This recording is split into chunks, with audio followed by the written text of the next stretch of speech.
Magandang umaga mga kapuso. Ito po ang mga ganap na dapat po natin abangan sa Lilet Matias, Attorney at Law.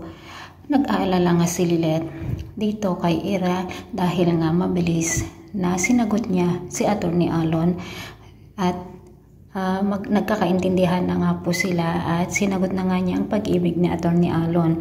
At mga kapuso, paghihiganti lang pala ang pakay ni Attorney Alon kung kaya't pinaibig nga niya si Attorney Ira dahil nga gusto niyang maghiganti kay Attorney Meredith Simons dahil sa pagkapanalo ng kaso ni Canor noon na kung saan ay ang napagbintangan na pumatay sa kanyang magulang.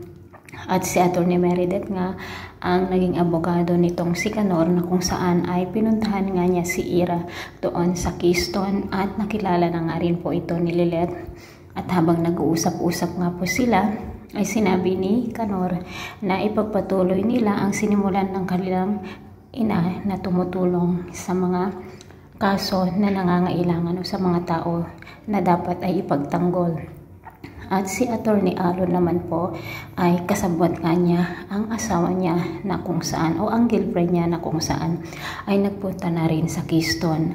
At sinabi nga ni Attorney Alon na ngayon ay pinagkatiwalaan siya na hawakan ang Keystone at papaikutin daw niya sa kanyang mga kamay ang buhay ng magkapatid. So ito po ang masasalimuot na ganap na dapat po natin abangan mga kapuso at sana naman po magka-love life na rin ang ating bida na sa Attorney Lilet Matias at sagutin na nga niya po itong si Kurt. Samantala marami na talagang kontrabida ang darating dito mga kapuso, lalo pat nag-iisip na naman si Patricia ng paraan upang sa ganon ay mawala nga ang ating bida sa kanilang buhay para masolungan nila si Ramir. Maraming salamat po. Bye-bye.